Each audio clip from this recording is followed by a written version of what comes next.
नमस्कार। देश प्रदेश व दुनिया की तमाम बड़ी खबरों में आपका स्वागत है। आइए एक नजर डालते हैं आज की मुख्य हेडलाइंस पर। बड़ी खबरों में आज हम आपको बताएंगे, हरियाणा में 1 साल चलता रहा फर्जी सरकारी महकमा। हरियाणा के युवक को ऑस्ट्रेलिया में 40 साल की हुई कैद। विनेश फोगाट बीजेपी सरकार का सम्मान लेने नहीं पहुंची। गरीब महिलाओं को अब हर महीने मिलेंगे 2500 रुपए। राहुल गांधी बोले, कांग्रेस के आधे नेता मिले हुए हैं बीजेपी से। हरियाणा के राज्य गीत पर फिर छिड़ा लॉन्चिंग से पहले विवाद। सरकार की नई नीति से भड़के किसान। हरियाणा में 100 किलोवाट बिजली उपभोक्ताओं को सरकार ने दी बड़ी राहत। लेक्चरर ने छात्रा से किया गलत काम। प्रिंसिपल ने स्टूडेंट से नकल करवाने के लिए मांगे 20,000 रुपए। बढ़िया डांस परफॉर्मेंस के लिए छात्राओं को अध्यापिकाओं ने पिलाई शराब। सरकारी सुविधा पाने के लिए हुए 6,000 फर्जी तलाक। अब देखिए खबरें विस्तार से। बड़ी खबरों में आइए सबसे पहले बात करते हैं हरियाणा में 1 साल से चल रहे सरकारी महकमे की। जी हां, हरियाणा में 1 साल तक फर्जी सरकारी महकमा चलता रहा।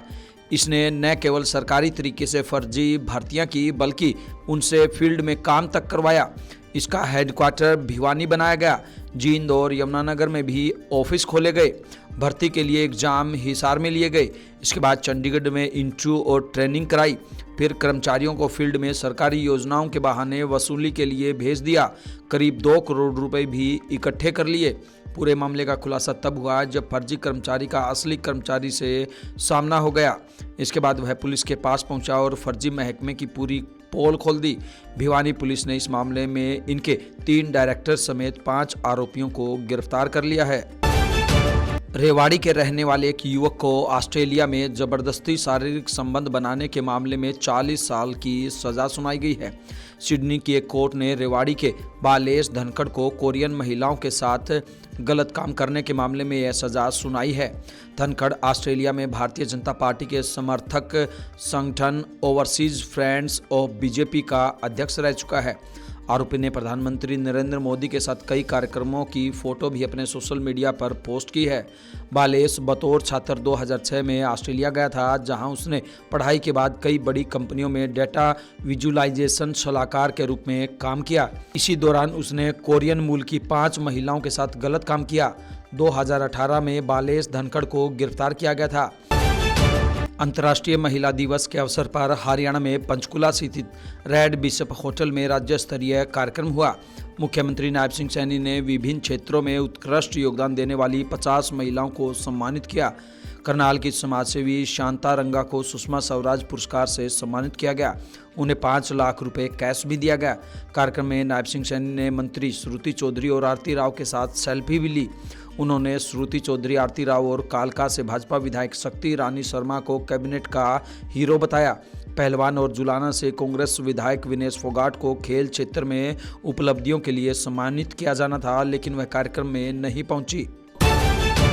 दिल्ली सरकार ने अंतर्राष्ट्रीय महिला दिवस के मौके पर महिला समृद्धि योजना लॉन्च कर दी है। इसमें बीपीएल परिवार की महिलाओं को हर महीने 2500 रुपये दिए जाएंगे। दिल्ली में 72 लाख महिला मतदाता है। अनुमान है कि करीब 20 लाख महिलाओं को इस योजना का फायदा मिलेगा। भाजपा अध्यक्ष जेपी नड्डा ने जवाहरलाल नेहरू स्टेडियम में योजना शुरू करने की घोषणा की। इससे पहले सुबह दिल्ली कैबिनेट की बैठक में योजना को मंजूरी दी गई। योजना लॉन्च करते हुए नड्डा ने कहा, मैं सीएम रेखा गुप्ता और अन्य लोगों को बधाई देता हूं कि दिल्ली में इस योजना को लागू करने के लिए 5100 करोड़ रुपए जारी किए गए हैं। योजना तुरंत शुरू की जाएगी। लोकसभा में विपक्ष के नेता और कांग्रेस लीडर राहुल गांधी ने कहा कि गुजरात में कांग्रेस की लीडरशिप में 2 तरह के लोग हैं। उनमें बंटवारा है। एक हैं जो जनता के साथ खड़े हैं, जिनके दिल में कांग्रेस की विचारधारा है। दूसरे वे हैं जो जनता से कटे हुए हैं, दूर बैठते हैं और उनमें से आधे बीजेपी से मिले हुए हैं। राहुल ने आगे कहा, मेरी जिंदगी है कि जो ये 2 ग्रुप हैं इनको छांटना है। कांग्रेस में नेताओं की कमी नहीं है। बब्बर शेर हैं, लेकिन पीछे से चैन लगी हुई है तो वे चैन से बंधे हैं। यहाँ रेस के घोड़ों को बारात में बांध दिया जाता है। राहुल 2 दिन के गुजरात दौरे पर थे। आइए बात करते हैं सरकारी नौकरी की।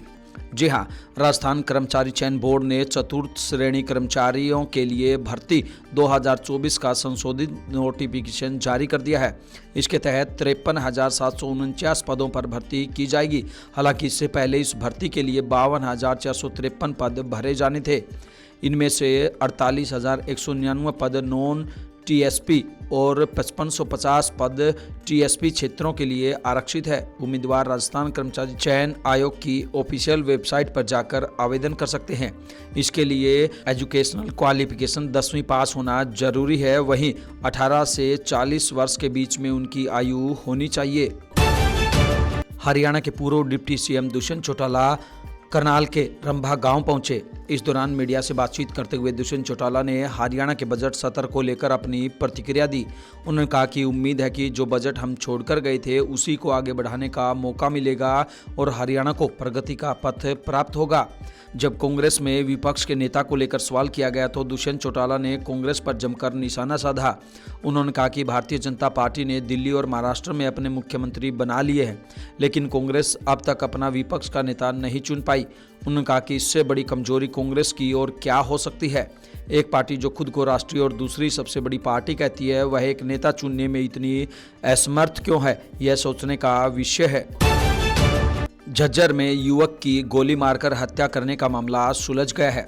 युवक की हत्या में उसी की पत्नी ने साजिश रचकर वारदात को अंजाम दिया। महिला ने प्रेम प्रसंग के चलते पति की जान लेने की साजिश रची और परिवार के चाचा के साथ मिलकर इस घटना को अंजाम दिया। आरोपी महिला का उसी के गांव के व्यक्ति के साथ प्रेम प्रसंग चल रहा था, जिसके चलते हत्या की बड़ी घटना को अंजाम दिया गया है। पुलिस ने आरोपी महिला को जेल भेज दिया है। सीसीटीवी के खंगालने पर मामले का खुलासा हुआ है। हरियाणा के राज्य गीत को लेकर लॉन्चिंग से पहले ही विवाद हो गया है। राज्य गीत फाइनल होते ही इसकी जानकारी बाहर आई तो सोनीपत की लेखक अभिनेत्री गीतू परी ने इसके लिरिक्स पर अपना दावा ठोका है।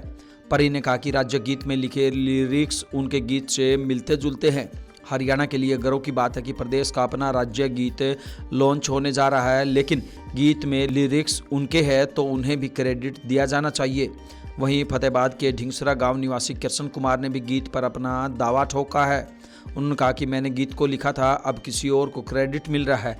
इसे लेकर मुख्यमंत्री नायब सैनी को पत्र लिखा है। बता दें कि राज्य गीत को सरकार की कमेटी फाइनल कर चुकी है। अब इसे विधानसभा के 7 मार्च से शुरू हुए बजट सेशन में ही पास किया जाना है।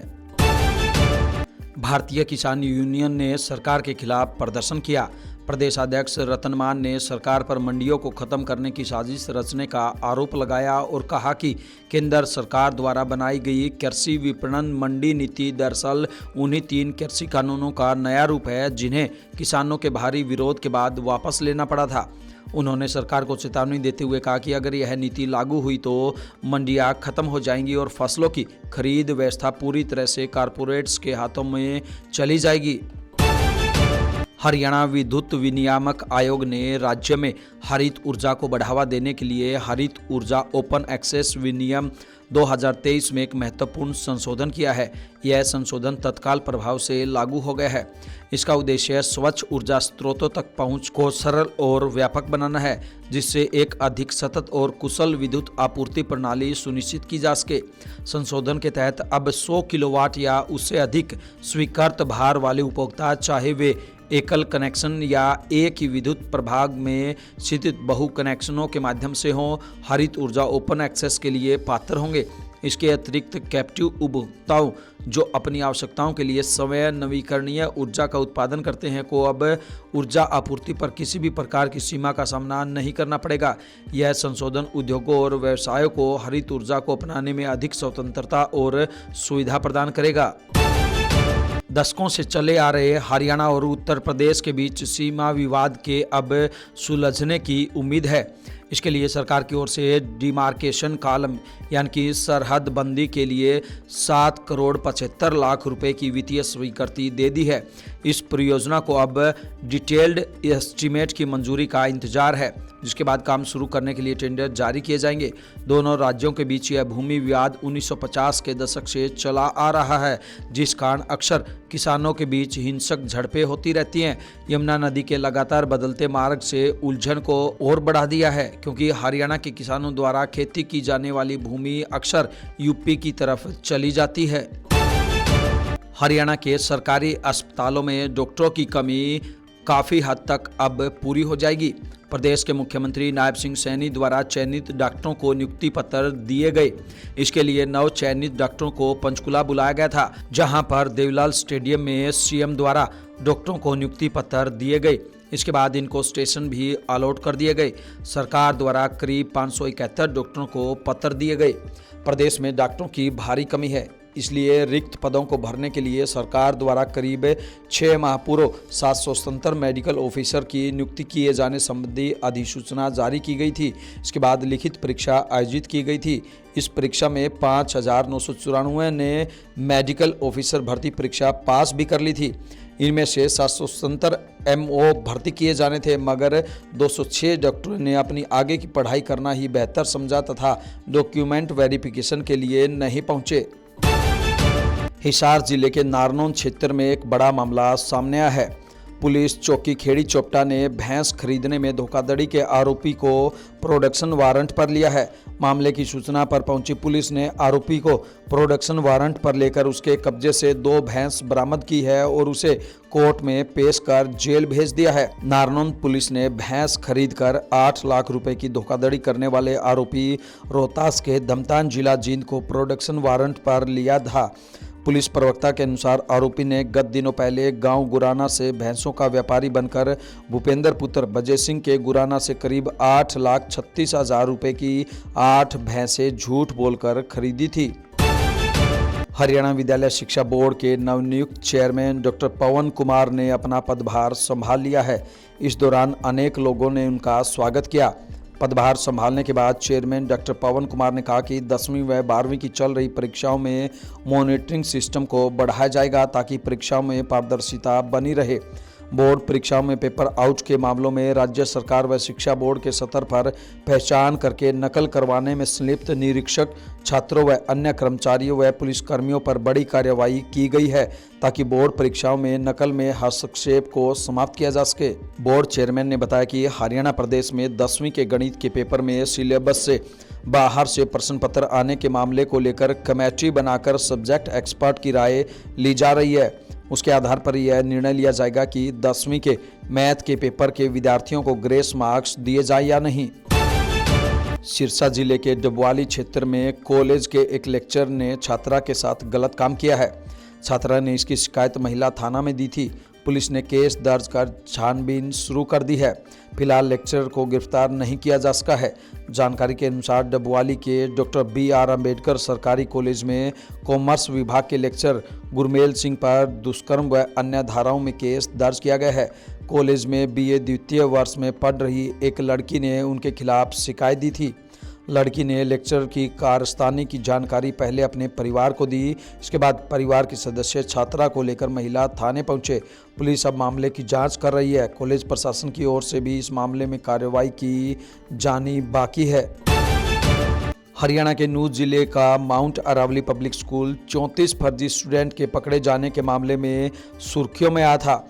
स्कूल पर पकड़े गए स्टूडेंट के परिजन गंभीर आरोप लगा रहे हैं। स्टूडेंट के पिता का आरोप है कि स्कूल प्रिंसिपल और अन्य स्टाफ द्वारा उनके बेटे को अच्छे नंबरों से पास कराने के बदले 20,000 रुपये की मांग की गई थी। जब उन्होंने पैसे नहीं दिए तो स्कूल स्टाफ द्वारा स्टूडेंट को परीक्षा केंद्र में छोड़ने गए भाई को पुलिस के हवाले कर दिया। फर्जी स्टूडेंट बताकर जेल भिजवा दिया। वहीं दूसरे दिन पेपर देने आए स्टूडेंट को भी पुलिस के हवाले कर दिया। पीड़ित पिता ने इसकी शिकायत CM विंडो, नूंह SP और नूंह शहर थाना पुलिस को देकर स्कूल प्रिंसिपल व अन्य स्टाफ के सदस्यों के खिलाफ कार्रवाई की मांग की है। हरियाणा में उत्तर पश्चिमी हवाओं के कमजोर पड़ने से दिन के तापमान में फिर से बढ़ोतरी होने लगी है। दिन का तापमान 30 डिग्री को पार कर गया है। 2 शहरों महेंद्रगढ़ और फरीदाबाद में पारा 30 डिग्री से ऊपर है। वहीं रात के तापमान में गिरावट जारी है। प्रदेश के 11 शहरों में रात का तापमान 10 डिग्री से नीचे रहा। रात के तापमान में सबसे ज्यादा गिरावट हिसार में देखने को मिली। हिसार में रात का तापमान सामान्य से 5 डिग्री नीचे चला गया है। हिसार का बालसमंद पूरे हरियाणा में सबसे ठंडा रहा। पंजाब में मानसा के एक कॉलेज की 15 छात्राओं को गिद्दा इवेंट में बेहतर प्रदर्शन करने के लिए महिला टीचर ने शराब पिला दी।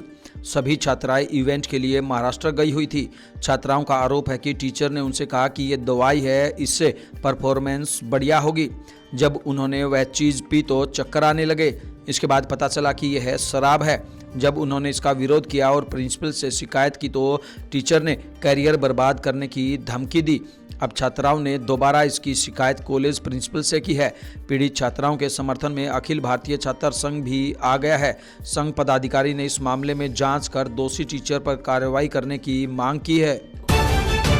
हरियाणा में सरकारी सुविधाओं के लिए 6000 फर्जी तलाक के मामले उजागर हुए हैं। परिवार पहचान पत्र योजना में छेड़छाड़ कर लोगों की आय कम दिखाकर लाभ लिया गया।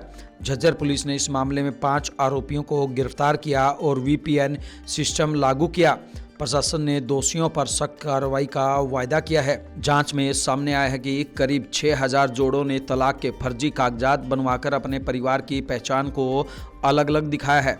इससे उनकी वार्षिक आय कम दर्ज हो गई और वे गरीबों को मिलने वाली सुविधाओं का फायदा उठाने लगे। पुलिस के अनुसार यह फर्जीवाड़ा सिर्फ तलाक तक सीमित नहीं था।